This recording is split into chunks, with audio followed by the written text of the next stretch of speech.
Hi there, I'm Mike Wolf, and welcome to another edition of Entrepreneurs Making a Difference, where we connect entrepreneurs from all over the globe so they can do bigger and better things together. And today I want to welcome to the show Anthony Diaz. I'm going to read his bio. Anthony's a divorce empowerment coach, a family law attorney, and mediator who has guided those healing from the pain of divorce to find true happiness, meaning, and purpose in their lives. In addition to working with others affected by divorce, Anthony has personally experienced the pain and healing from his own divorce. He realized it was time to help others navigate through the divorce process, move on, and heal easier with a life filled with happiness and infinite possibilities. Anthony is a co-author of the books Faces Behind the Pages That Inspire and Creating Relationships and Family with Courage and Compassion. And he's currently working with clients who are ready to heal and move on from their divorce now. So welcome to the show, Anthony. Great to have you here. It's great to be here, Mike. Thank you so much for having me. I appreciate it. Well, it's totally a pleasure. So obviously, these days, in this day and age, divorce is is running rampant, and so you must be very busy, I'm guessing. Very busy from an attorney standpoint as well as a coaching standpoint. There's so many people out there that are going through the process, and I'm just blessed to be able to help navigate with them.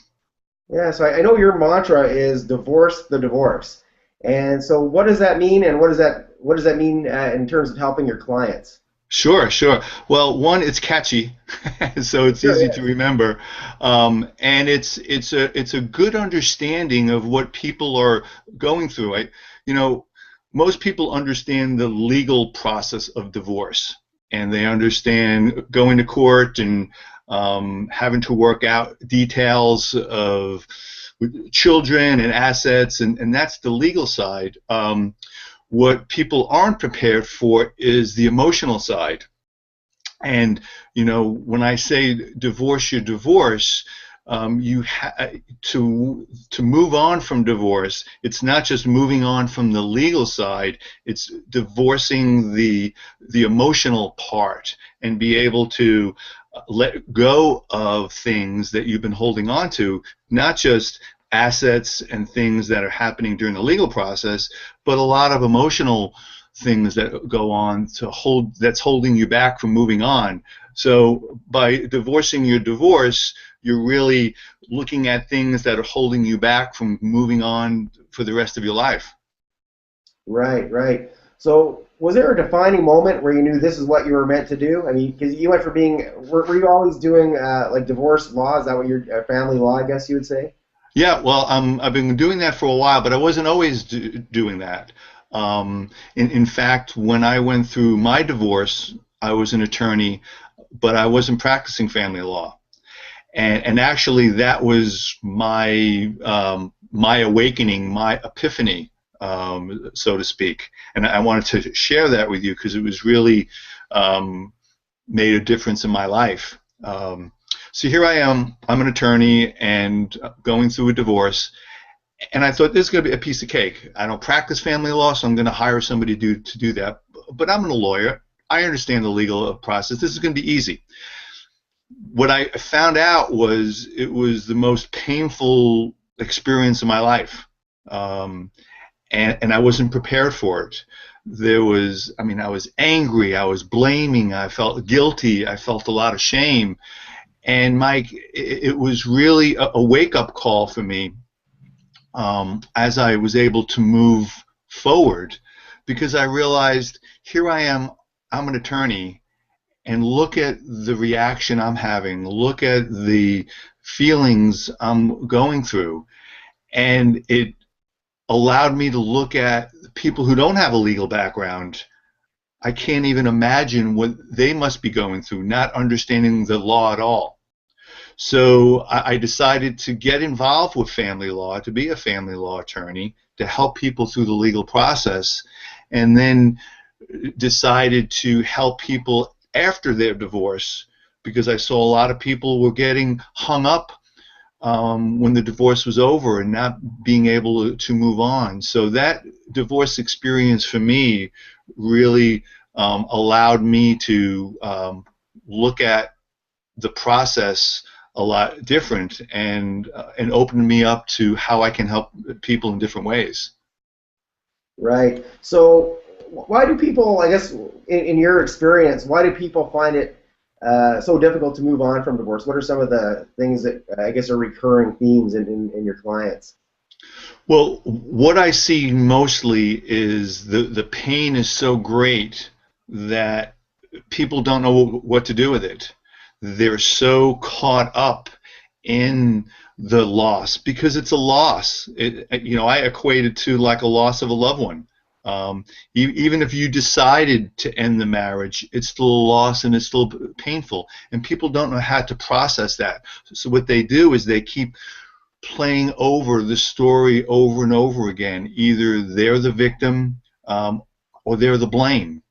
And when you look at a situation like this as being the victim or the victimizer, you can't move on, and you stay in that pain. And that's when people come to me, is I help them to look at reshaping and reframing the way they're looking at the divorce, and it makes a difference.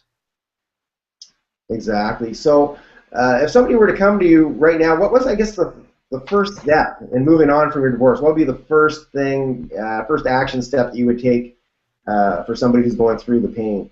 Sure, no, that's a great question, and it's a question that I ask myself when people come to see me. And the most important thing is to see where they are in the process. They could be either in the middle of the legal process, and that's kind of one place. They could be newly out of the legal process. That's another place. This might be 3 or 5 years later, and that's another place. Each of these landmarks come with it a different feelings. So by understanding where they are, it helps me to walk them through what they're feeling, why they're feeling it, do they want to keep feeling it, and to be able to help them to move on. So really understanding where they are, not only in the legal process, but in the emotional process of how they're processing this painful event in their life, is really the starting point for being able to guide them through the process.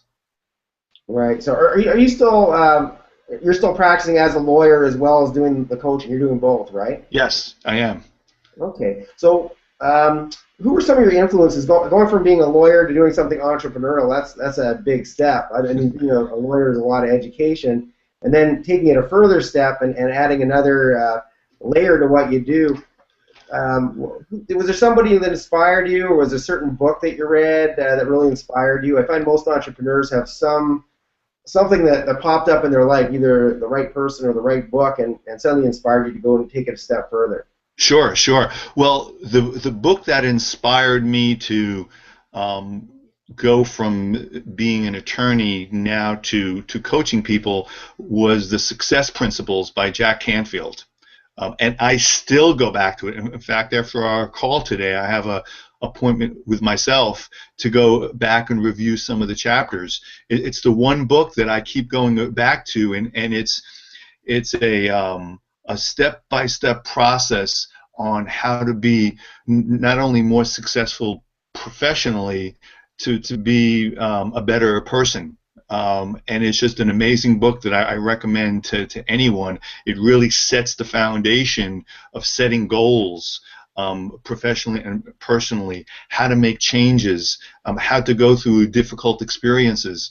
So it's an amazing book that I've highlighted it all over the place. I've tabbed pages. I have notes in there. It's just an amazing book. The person that's inspired me the most has been Wayne Dyer. We're fellow graduates of the same college, St. John's University, and he's gone through an amazing transformation in his life. He was a psychologist. He became very well known as an author, and he was at the top of the top, and he wound up falling all the way down with a lot of personal issues in his life, and he regrouped and made the changes that he needed in his life, and now he's back guiding people more spiritually and to be an inspired mentor to people, and I just think it's a great example of no matter what happens in your life, you can pick yourself up and get back on the horse again and get moving. Yeah, both great influences and both very inspirational leaders.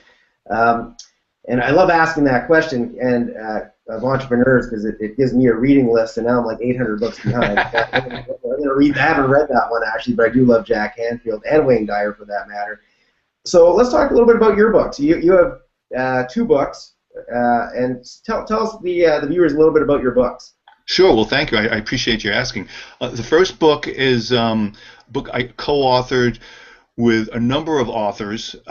We all got together. We were chosen by the person who published the book because we all had Facebook pages, and that's the title, The Faces Behind the Pages That Inspire.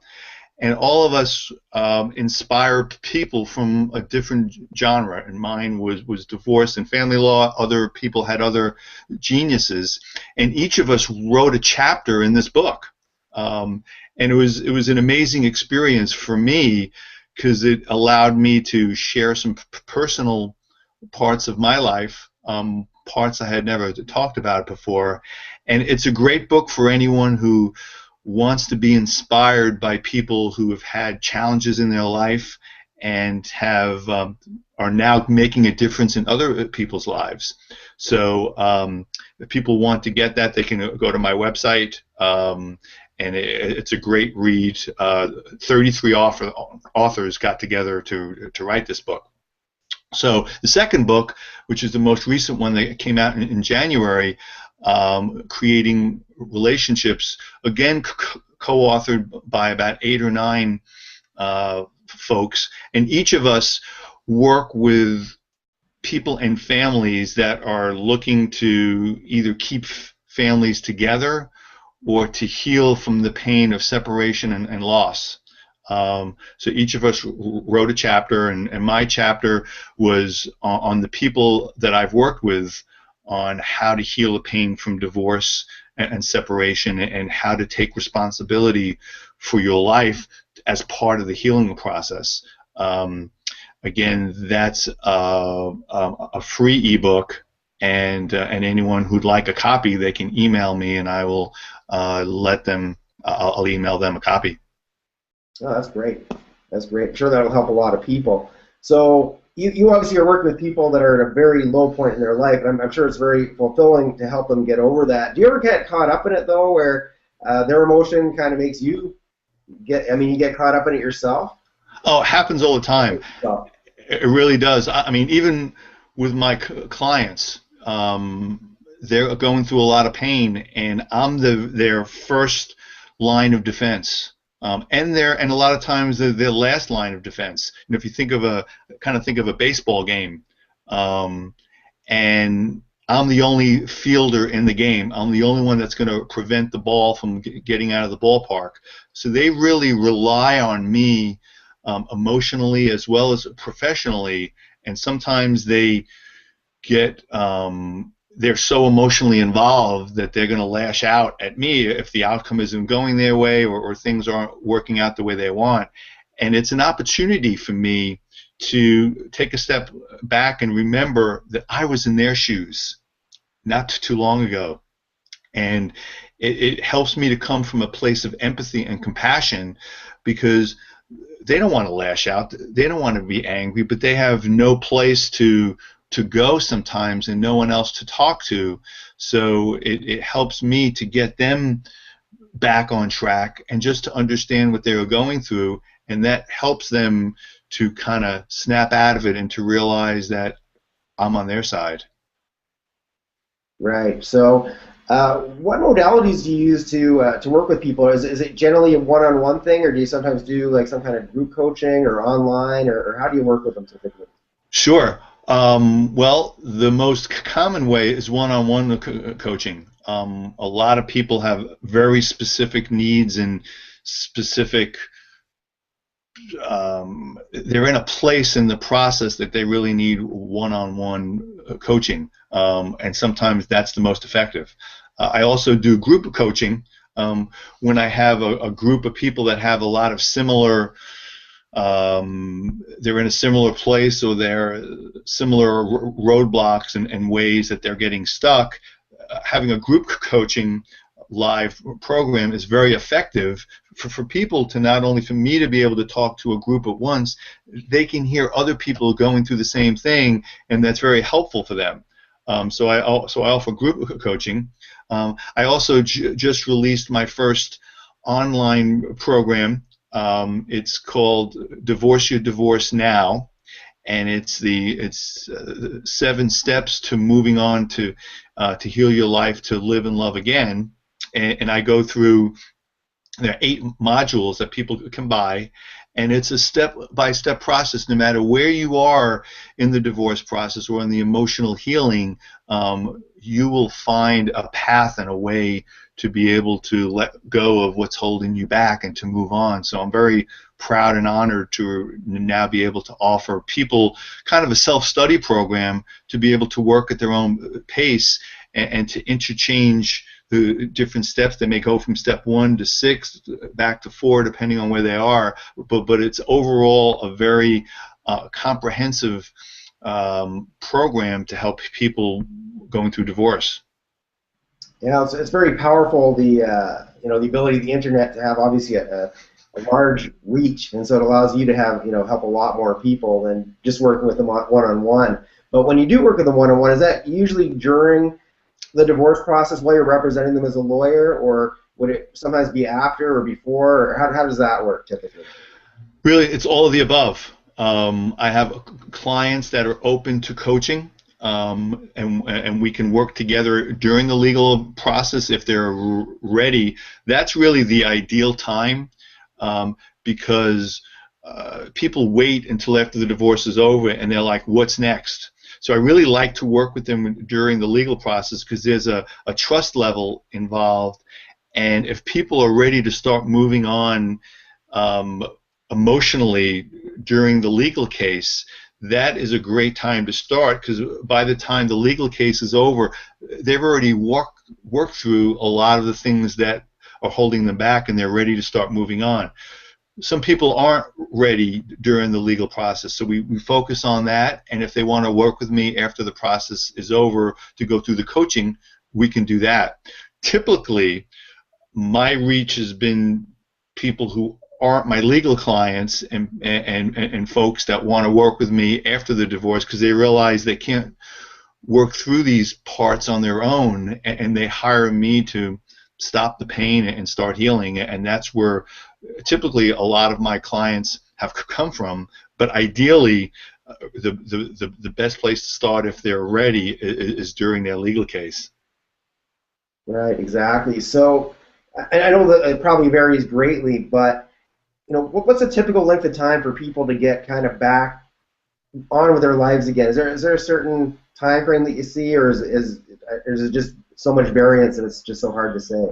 There's really a lot of variance, but my experience and what I've seen is it takes a minimum of 3 months, because it's a process, and you can't force the process. There are feelings that have to express themselves, and there's a life to them, and everyone has a different lifespan of how long it takes for them to start moving on, but it's normally a minimum of 3 months, and in some cases it's gone up to a year. And what I've seen is the longer that people have gone since their divorce to coming to me, the longer it takes them to go to work with me, because accumulated during this time are a lot of feelings, a lot of things that haven't been dealt with, so it takes a while to unravel that. It's like the onion keeps getting bigger and there's more to unravel. That's why the earlier you start on the process, it may be scary, but there's less to unravel and you'll be further along in the process. So I would say, anywhere from a minimum of 3 months, and it could be up to a year. Yeah. So if somebody's watching this right now, maybe they're either contemplating a divorce or they're going through a divorce, what would be your message to them? Wow, that's a loaded question. But Let's keep them on their toes. exactly. My message to them would be that you have all the answers you need inside.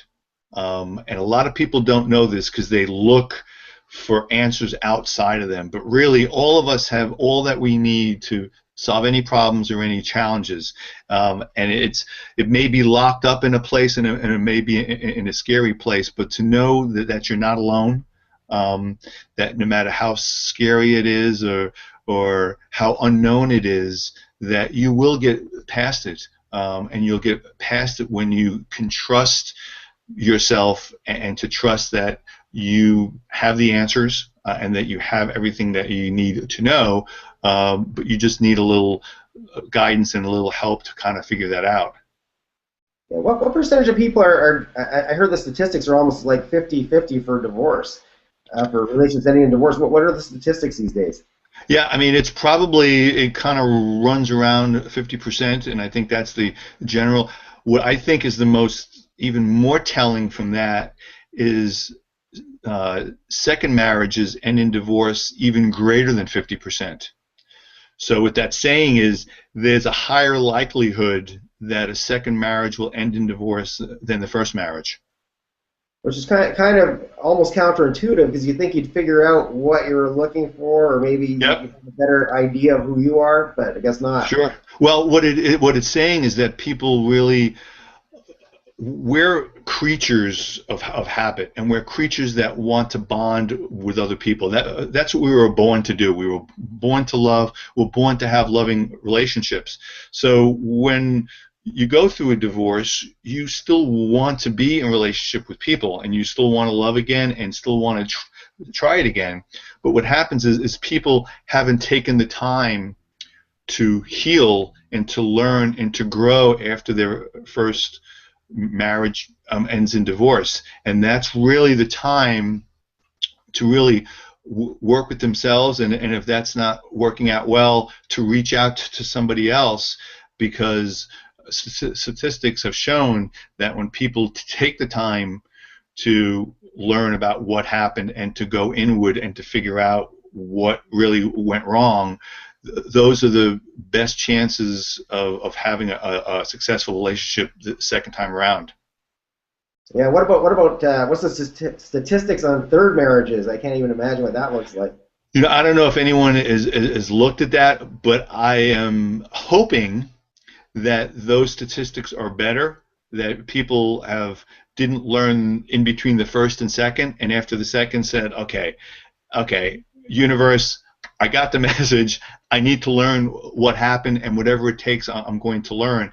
And what though has happened is the time between second and third marriages have lengthened as opposed to first and second marriages. So what I'm hoping that means is that people are consciously not entering into another marriage until they've done some soul searching. Yeah, that's probably some really good advice right there. So we're running out of time. This show goes so fast. Oh, I know. Here, of course, but how can somebody get a hold of you if they want to work with you? What they can do is a couple of ways. If you go to my website, it's anthonyjdiaz.com, just like my name is spelled, ANTHONYJDIAZ.com. You'll see my website, and you can leave your name and email address, and I'll contact you. You can also contact me directly. My email address is anthony@anthonyjdiaz.com, and I'll be more than happy to talk with you. And anyone that emails me, I will work with them for 30 minutes at no charge, and to see if it's a good fit for both of us to work together. Well, thanks so much for being here. Thanks for making those offers to our viewers. I'm sure they all really appreciate that.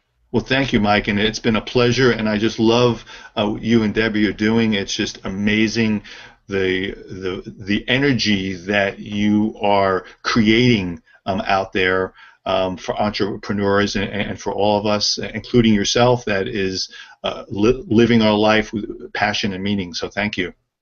Oh, well, this is totally a labor of love for me, and I know I can speak for Debbie as well when I say this does, this is just a blessing, and I'm just absolutely having so much fun with this. And it's an honor to be able to connect to entrepreneurs from all over the globe, and it's just, I don't know, I'm loving every minute of it. Put it that way. Well, you're doing an amazing job. Thank you. Well, thank you, and thanks for being here, and also thanks to our viewers for tuning in today to Entrepreneurs Making a Difference. And I look forward to seeing you all soon. Thanks to everybody once again for tuning in.